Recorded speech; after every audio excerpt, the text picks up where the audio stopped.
Hello everyone, welcome to my channel and my name is Kishan. तो आज मेरा 22 सितंबर first shift में paper था।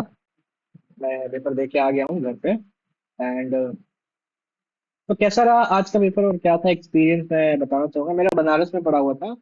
ये एशिया सुन जो इंस्टीट्यूट है यहाँ पे। ठीक है। तो पेपर ऐसा था, एग्जाम पहली बात तो एग्जाम का जो इंफ्रा वगैरह था, तो एग्जाम एकदम स्मूथ गया। कोई दिक्कत नहीं था, चेकिंग वगैरह भी प्रॉपर थी हमारे सेंटर पे। ठीक है। और सर्वर एक बार के लिए भी अटका नहीं। बट और कोई नहीं, वो क्वेश्चंस जो थे थोड़े उनको स्क्रॉल करना पड़ रहा था, तो ये दिक्कत था। बाकी it was a good experience, तो सब सही था, कोई दिक्कत था नहीं। तो आते हैं एग्जाम कैसा रहा। तो एग्जाम ऐसा रहा कि रीजनिंग मैंने स्टार्ट किया था। रीजनिंग में अगर मैं बात करूं तो एक क्वेश्चन भी ऐसा नहीं था जो थोड़ा टफ हो। ठीक है। मतलब बहुत इजी रीजनिंग था, मतलब इजीली मैंने इसको कुछ 9 से 10 मिनट में रीजनिंग मैंने खत्म कर लिया था। देन मैं इंग्लिश पे स्विच कर गया था। तो इंग्लिश में मैंने देखा था कि क्लोज टेस्ट था, और क्लोज टेस्ट ऐसा था कि उसमें जो ऑप्शन थे ना, वो हाईलाइट होके आ रहे थे, जैसे किसी ने उसको अंडरलाइन कर रखा हो ऐसा था। और क्वेश्चंस भी उसके अंडरलाइन थे। बट पता नहीं क्यों मुझे वो ना आंसर जो थे वो सारे में सही नहीं लग रहे थे, एक दो में सही लग रहे थे, सारे में सही नहीं लग रहे थे। तो मैंने दो ही अटेम्प्ट किया। Cloze test was way tough. ठीक है। वो कुछ समझ नहीं आ रहा था क्लोज टेस्ट। इससे बेटर तो आरसी या पैसेज दे देते तो वो ज्यादा सही रहता। और रेस्ट इंग्लिश था, काफी इजी था, कुछ नहीं था। एक होमोनिम्स था जो न्यू था, मैंने नहीं सुना था पहले, वो था। बाकी कुछ नया नहीं था। ठीक है। जिसने ठीक ठाक पढ़ाई किया होगा इजीली कर जाएगा। इंग्लिश भी इजी था। क्लोज टेस्ट था जो था, बाकी कुछ और कुछ खास नहीं था। देन मैं मैथ्स पे गया। सबसे इंपॉर्टेंट, सबसे खेला तो मैथ्स में हुआ। मैथ्स ऐसा पूछ रखा था, ऐसा पूछ रखा था, लिटरली 10-12 क्वेश्चन ऐसे थे ना जिसके लिए पेन उठाने का जरूरत नहीं था। वो क्वेश्चन पढ़े, आंसर सामने। जैसे बोल रखा है ना कि दो ट्राइंगल है, दोनों कॉन्ग्रुएंट है। कॉन्ग्रुएंसी किस से, मतलब ABC congruent to D E F है, तो एंगल ए 50 है, तो एंगल डी बताओ 50। इजी था। ठीक है। तो ऐसे बहुत सारे क्वेश्चंस थे। लाइक जो टिग्नोमेट्री के क्वेश्चंस थे वो 8, 15, 17 पे एक ट्रिपलेट सेट था। और एक में जो था आठ, 8 की जगह 7 कर दिया था वो, तो वहां पे फिर उसमें रूट लगाना पड़ता था। मतलब मैथ्स बताऊं तो बहुत इजी था, बहुत ज्यादा इजी।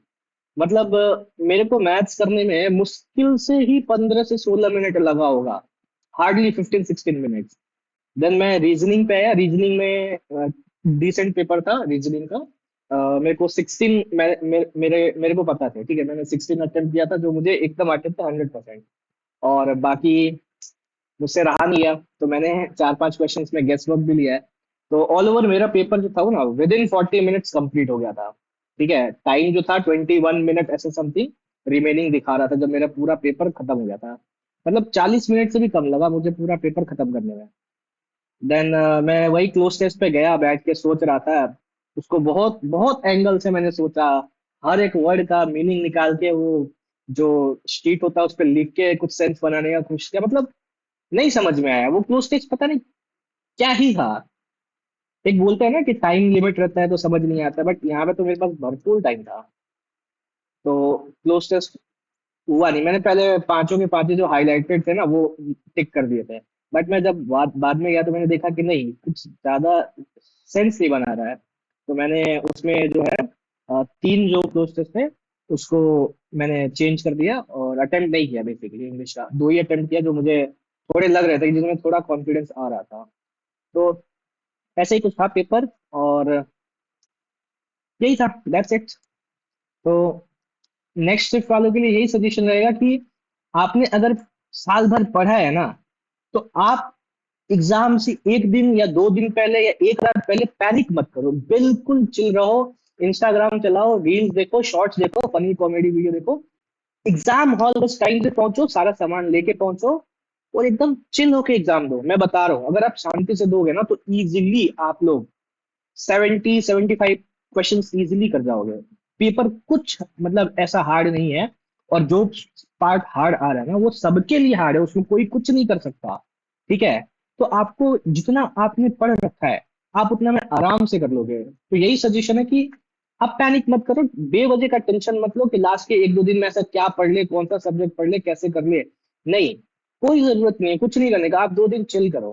ठीक है, कोई वो नहीं है, आप इंस्टाग्राम चलाओ, रील्स देखो, कॉमेडी वीडियोस देखो, जो करना है करो, गेम खेलो, या बाहर दोस्तों के साथ घूमने जाओ, मतलब कहीं दूर नहीं, ऐसे चाय वाय पीने। ठीक है, तो ये सब करो, टेंशन लेने की जरूरत नहीं है। पेपर डिसेंट आ रहा है, मैं बताऊंगा। जो डिफरेंशिएटिंग फैक्टर है ना वो जीके और इंग्लिश है। इंग्लिश थोड़ा ज्यादा है, तो ऐसे ही था, कुछ खास नहीं था। मैथ्स रीजनिंग बहुत इजी थी, और जीके ठीक ठाक था जैसा आता है, और इंग्लिश थोड़ा, उसको बोल सकते हैं कि क्लोजेस वगैरह अगर इग्नोर किया जाए तो इंग्लिश भी इजी था। इजी 20 इजीली डुएबल था। तो आपने अगर पढ़ाई किया तो आपको कोई टेंशन लेने की जरूरत नहीं है, बस अपना जो कॉन्फिडेंस है वो बना के रखो, एग्जाम हॉल में जाओ और सिस्टम वगैरह अपना अच्छे से देख लो, वेरिफिकेशन करवाओ, शांति से बैठो और एग्जाम दो। कोई टेंशन लेने का जरूरत नहीं है, एग्जाम हॉल में किसी और से बात करने का जरूरत नहीं है। चिल होके एग्जाम दे के आओ, उसके बाद जो बात करना है, जहां करना है, चिल्लाना है, जो करना है करो, कोई टेंशन नहीं है। ठीक है, तो यही था मेरे साइड से रिव्यू। और क्वेश्चंस तो मेरे को याद भी नहीं है, वो धीरे धीरे याद आएंगे, तो वैसे भी बता नहीं सकते हैं। और हाँ, आईबी का रिजल्ट आया है तो मैंने अभी तक चेक नहीं किया है। मैं अभी जस्ट ही रूम पे आया हूँ, तो मैं चेक करके आपको अपने ग्रुप में इन्फॉर्म करूंगा। और कल से हम लोग स्टार्ट करते हैं एनटीपीसी सीबीटी 2, वो भी है। एंड आईबीएसए भी है, और आईबीएसीआईयू भी आ गया अब तो। और सीजीएल तो है ही।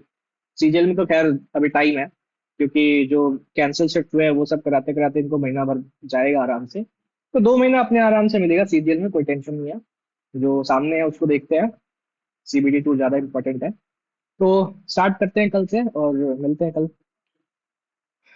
चलो, मेरा टेलीग्राम चैनल जरूर से ज्वाइन कर लेना, तैयारी विद किशन। ठीक है, ठीक है, चलो बाय।